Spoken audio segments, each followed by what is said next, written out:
আমরা এখন আলোচনা করব শিশুদের নাকের সমস্যা নিয়ে। শিশুদের নাকে কি কি সমস্যা হয়। এখানে আমরা নাক সম্বন্ধে যখন আলোচনা করব, নাকের সাথেই আমাদের শরীরের আরও কতগুলো অংশ খুব অঙ্গাঙ্গিভাবে জড়িত। নাকের পাশে এবং বিভিন্ন দিকে, ওপরের দিকে, পেছনের দিকে কতগুলো জিনিস থাকে, সেগুলোকে আমরা সাইনাস বলি। সাইনাস কিন্তু কোনো অসুখ নয়। বিভিন্ন সময় আমাদের কাছে এসে রোগীরা বলেন যে ম্যাডাম আমার সাইনাসের সমস্যা। সাইনাস কিন্তু সমস্যা নয়, সাইনাস আমাদের একটি অঙ্গের মধ্যে পড়ে। সাইনাসগুলো কীরকম না, সাইনাসগুলো এক একটা ঘর, যে ঘরের সাথে আমাদের নাকের যোগাযোগ থাকে। সেই ঘরগুলো আমাদের যখন আমরা ছোট থাকি, সেই ঘরগুলো হাড়ের মতোই থাকে।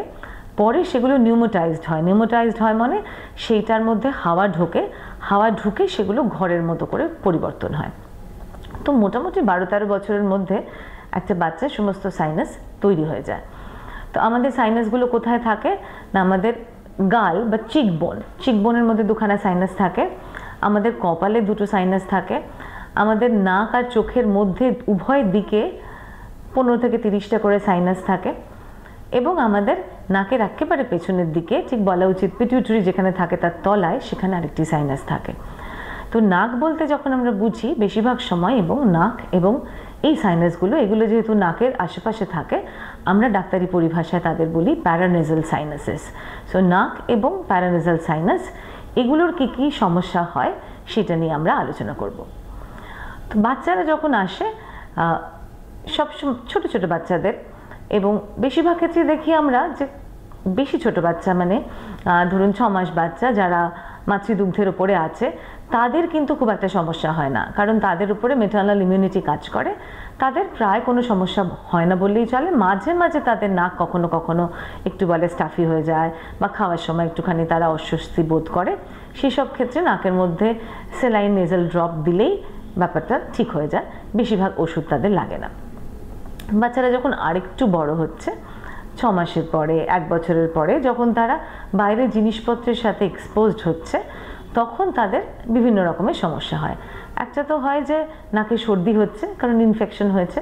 তো বেশিরভাগ ক্ষেত্রে যখন নাক দিয়ে জল পড়ে, সেগুলো ছোট বাচ্চাদের ক্ষেত্রে হয় ভাইরাল ইনফেকশন। আরেকটু পরের দিকে আমরা অ্যালার্জিতেও ওরকমভাবে নাক দিয়ে জল পড়তে দেখি। তারপরে যখন সেটা আরেকটু বেশি ইনফেক্টেড হয়, বা ভাইরাস ইনফেকশন হলে, আমরা আজকাল কোভিডের পরবর্তীকালে সকলেই জানি যে ইমিউনিটি কমে যায়। ইমিউনিটি কমে গেলে আরও ব্যাকটেরিয়াগুলো ওখানে আক্রমণ করে, তখন নাকে যে সিক্রিশনটা দেখা যায় বা নাক থেকে গাঢ় সর্দি বেরোয়, সেগুলো কখনো কখনো একটু সবুজ রঙের, হলুদ রঙের, বা তার মধ্যে একটু একটু গন্ধও থাকতে পারে। এগুলো ছাড়া বাচ্চারা নাকে ব্লিডিং নিয়ে আসে।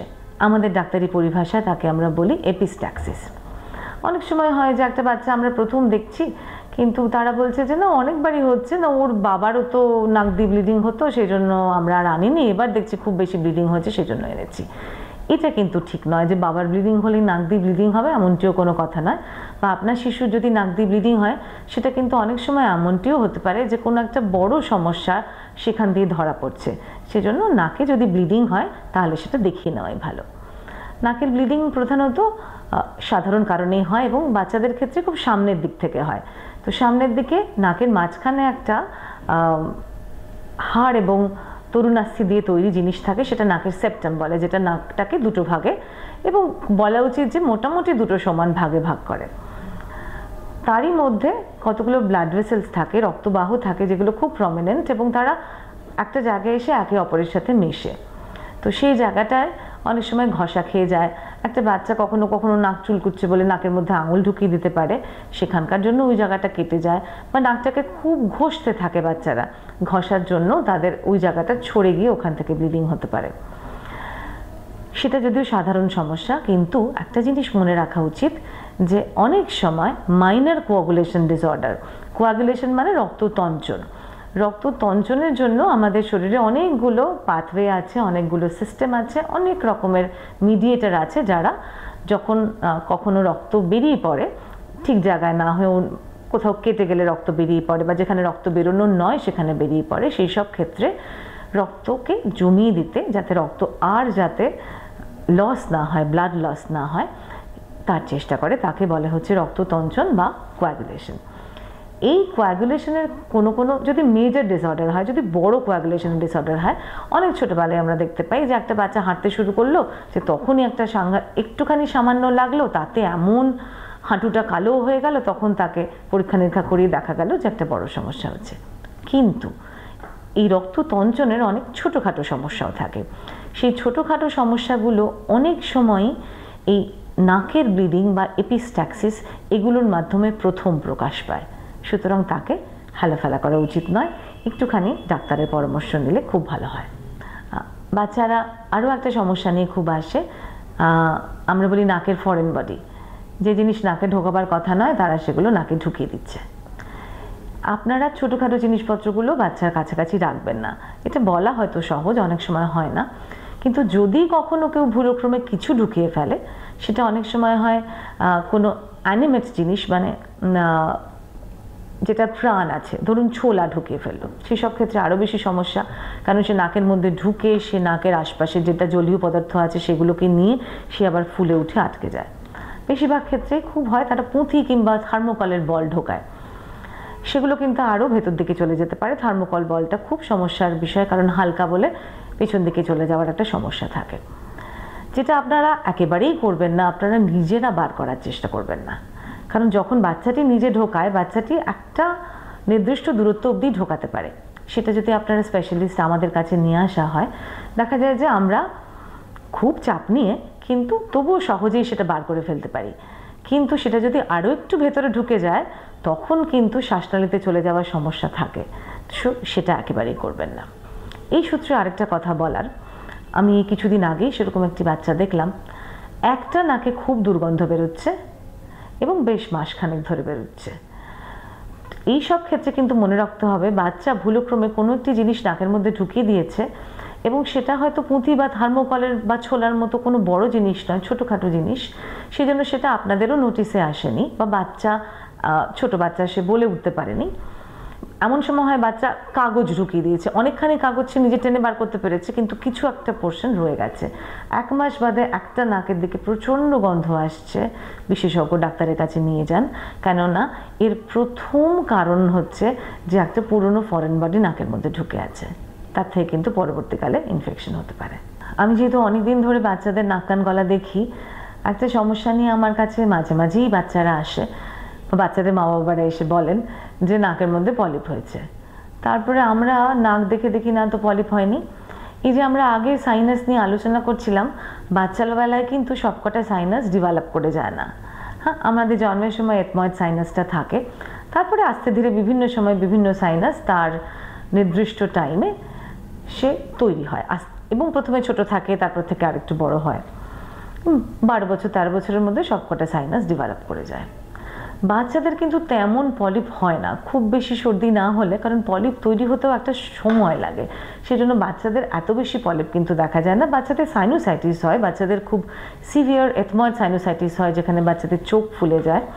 তখন অনেক সময় ডায়াগনোজ করতে অসুবিধে হয়, চিকিৎসা করতেও অনেক ইন্ট্রাভেনাস অ্যান্টিবায়োটিক দিতে হয়। কিন্তু পলিপ অত সহজে হয় না। আপনারা নাকটা তুলে যেগুলো দেখতে পান, সেগুলো দুটো জিনিস যেটা নাকের মধ্যে থাকে, তাকে বলে ইনফিরিয়র টার্বিনেটস। ইনফিরিয়র টার্বিনেটটা বাচ্চাদের অনেক সময় বড় হয়ে যায়, একটু সর্দিতেও হয়, কখনো কখনো অ্যালার্জিতেও হয়। সেটা তুলে দেখে আপনি ভাবছেন যে নাকের মধ্যে কিছু একটা জিনিস ঢুকেছে বা পলিপ হয়েছে, ওটা কিন্তু পলিপ নয়। এটা বরং বিশেষজ্ঞকেই তার ডায়াগনোসিসটা করতে দিন। আরও একটা সমস্যা হয়, বাচ্চারা যখন পড়ে যায় মানে আমরা যেটা ডাক্তারি পরিভাষায় বলি ফল অন ফেস, একেবারে মুখ থুবড়ে পড়ে গেল। মুখ থুবড়ে পড়ে গেলে নাকের যে ওপরের হাড়টা একদম নাকের ওপর দিকে আছে, সেই হাড় দুটো দুদিকে আছে, খুব পাতলা হাড়, তাকে বলে নেজাল বোন। নেজাল বোন অনেক সময় ভেঙে যায়, অনেক সময় নেজাল বোন বেঁকে যায়। আমরা কিন্তু একটা বাচ্চাদের এইসব নেজাল বোন যখন ভেঙে যায় বা বেঁকে যায়, 1 নম্বর তো আমরা এক্সরে করে জানতে পারি ওটা ভেঙে গেছে না বেঁকে গেছে, বা অনেক সময় হয় যে ভেঙেছে কিন্তু সে তার নিজের জায়গা থেকে সরেনি। যদি তার জায়গা থেকে অনেকখানি সরে গিয়ে থাকে, তাকে কিন্তু যদি আমরা 24 ঘন্টার মধ্যে সেট করে দিতে পারি, তখন তার জন্য কোনো রকমের অজ্ঞান করার দরকার হয় না। ওই সময়টুকুতে একটু লাগে, কিন্তু বাচ্চাটিকে ধরে ব্যবস্থাটা করে দেওয়া যায়। যদি 24 ঘন্টা পেরিয়ে যায়, তখন দেখা যায় নাকটা অনেক ফুলে যায়, এবং তখন যতক্ষণ না নাকের ফোলা কমে তার জন্য ওয়েট করতে হয়। তারপরে দেখা যায় যে অজ্ঞান করে আবার সেটাকে সেট করতে হলো।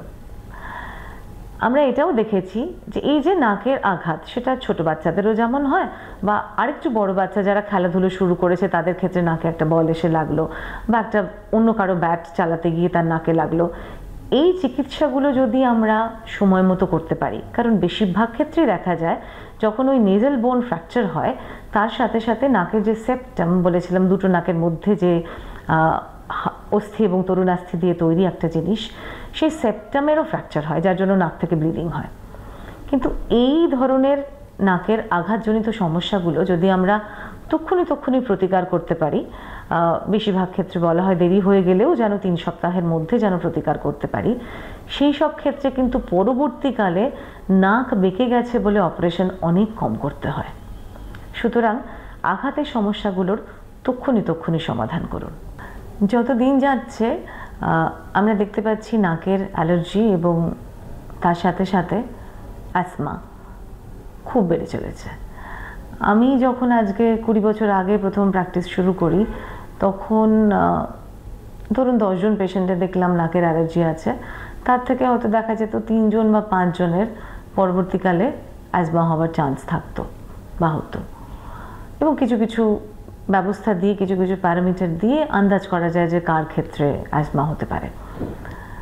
এখনকার কথা যদি বলেন, যদি 10 জনের দেখি যে নাকের অ্যালার্জি আছে, তাদের 7 জনেরই মধ্যে কারো অলরেডি অ্যাজমা হয়ে গেছে, এবং 10 জনের মধ্যে 7 জনের অ্যাজমা হয়ে গেছে, নয় হওয়ার চান্স আছে। এত বাড়ছে। এটার জন্য যে শুধু পলিউশন দায়ী তাই নয়, এর জন্য আমাদের কিছু ফুডে অ্যাডাল্টারেশন সেটাও দায়ী। আমরা অনেক কিছুর এক্সপোজার সাথে করছি। আমাদের বেশিরভাগ সমস্যাগুলো হয় যে সমস্ত অ্যালার্জেনগুলো নাক দিয়ে ঢোকে বা ইনহেলেন্ট অ্যালার্জেন, তার মধ্যে ধুলোও হতে পারে। আমাদের একটা সাধারণ ধারণা থাকে যে খুব যদি বাইরের মাঠে ঘাটে খেলে বাচ্চা তাহলে বুঝি অ্যালার্জি হবে, কিন্তু আমরা বারবার বলি যে বাইরের ধুলোতে অ্যালার্জি হয় না। বাইরের ধুলো যখন আপনার ঘরে এসে জমে এবং 3 থেকে 5 দিন এরকম জমে আছে ধুলো, সেই ধুলোতে মাইট বলে একটা কীটাণু হয়, একটা অর্গানিজম হয়, সেটাই কিন্তু এই অ্যালার্জির কারণ। সুতরাং মাঠে ঘাটে বাচ্চাদের খেলতে দিন। যদিও ঘাসে অ্যালার্জি হয়, কিন্তু একটা বাচ্চা যদি জুতো মোজা পরে ঘাসে খেলে তাতে কিন্তু অ্যালার্জি হয় না। তাদের খেলাধুলো করলে যেহেতু ফুসফুসের ক্ষমতাটা একটু বাড়ে, লাং এক্সপ্যানশনসগুলো একটু ভালো হয়, সেসব ক্ষেত্রে দেখা যায় অনেক এইসব শ্বাসনালী সমস্যাগুলো মিটিয়ে ফেলাটা অনেক সোজা। এবং এই সূত্রে একটা কথা বলি, আমরা ভাবতাম আগেকার দিনে 3টে আমাদের অর্গান তারা অ্যালার্জির জন্য ভীষণ বেশি সেন্সিটিভ, এবং অ্যালার্জির যা উপসর্গ সেগুলো সেই অর্গানগুলোতেই হয়। সেটা হচ্ছে নাক, ফুসফুস এবং স্কিন, মানে ত্বক বলি আমরা largest organ of the body. তো ত্বকে অনেক সমস্যা হয়, কিন্তু এখনকার দিনে আমরা এই নাক আর ফুসফুসটাকে আর আলাদাভাবে ধরি না, কারণ নাক থেকে যে রাস্তাটা আমাদের ফ্যারিংস হয়ে তারপরে ট্রেকিয়া হয়ে ফুসফুসে পৌঁছচ্ছে, ট্রেকিয়া, ব্রঙ্কাস, অ্যালভিওলাস, অনেক কিছু পথ পেয়ে, সেই গোটা পথটাকেই আজকাল একসাথেই ধরা হয়। আমরা বলি ইউনিফাইড এয়ারওয়ে, সেজন্য অসুখটার নামও সেরকমভাবেই ইউনাইটেড এয়ারওয়ে ডিজিজ। সেই অসুখেরই কারো ক্ষেত্রে যদি তার নাকের সামনের দিকে সমস্যা হয় তার হয়তো হাঁচি হয়, যার একটু ভেতর দিকে সমস্যা হয় তার নাক বন্ধ হয়।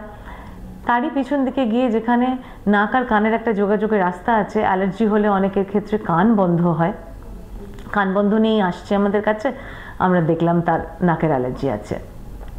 সেই সমস্যাটাই যখন দেখা যায় যে আমাদের মুখটা যেখানে শেষ হয়, ফ্যারিংসের জায়গাটা বা ওরোফ্যারিংস, সেই সব জায়গাটা সমস্যা হয়, তখন কারো ক্ষেত্রে অনেক চিকিৎসা করেও টনসিলের সাইজটা ছোট হতে চায় না, এবং একটা খুসখুসে কাশি থেকে থাকে, একটা ইরিটেন্ট কাশি হয়, তাকে বলি আমরা অ্যালার্জিক ফ্যারিঞ্জাইটিস। আরও তলার দিকে গিয়ে যেখানে আমাদের শ্বাসনালী শুরু হয়, ট্রেকিয়া হয়, সেখানে হয় ল্যারিঙ্গোট্রেকিওব্রঙ্কাইটিস, খুব জোরে ঘং করে বাচ্চারা কাশে। সেটাও অনেক সময় অ্যালার্জির আরেক রকমের এইভাবে দেখা দিচ্ছে, অ্যালার্জি আরেক রকমের উপসর্গ বলতে পারেন।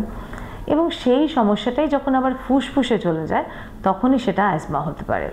তো আজকালকার দিনে সারা পৃথিবীতে এটা একটা ভীষণ বড় চ্যালেঞ্জ যে অ্যালার্জি আইডেন্টিফাই করতে হবে এবং চিকিৎসা করতে হবে, এবং চিকিৎসা করে ভবিষ্যতে অ্যাজমা কমাতে হবে। চেষ্টা করতে হবে যদি অ্যাজমা অলরেডি হয়ে গিয়ে থাকে তাহলে তার ফ্রিকোয়েন্সি এবং সিভিয়ারিটি যেন কমে, সে যেন অনেক দূরে দূরে অ্যাজমার অ্যাটাক হয় এবং প্রত্যেকটা অ্যাটাক যেন অনেক কম সিভিয়ার হয়। আর যাদের অ্যাজমা হয়নি তাদের অ্যাজমাটা যেন আগে থেকেই আটকে দেওয়া যায়। এবং এই চিকিৎসা করা হয় মূলত 3টে পদ্ধতিকে একসাথে নিয়ে, কখনো কখনো এরা আলাদা আলাদাভাবে বা কখনো কখনো একসাথে।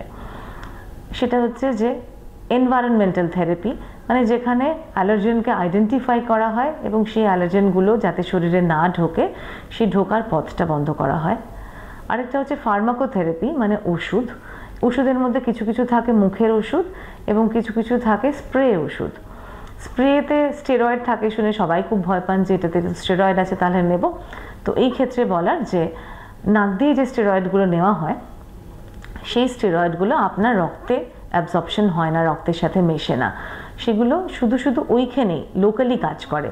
লোকালি কাজ করে বলে সে অনেক তাড়াতাড়ি কাজ করে এবং রক্তে মেশে না বলে তার সাইড ইফেক্টের প্রশ্নই ওঠে না।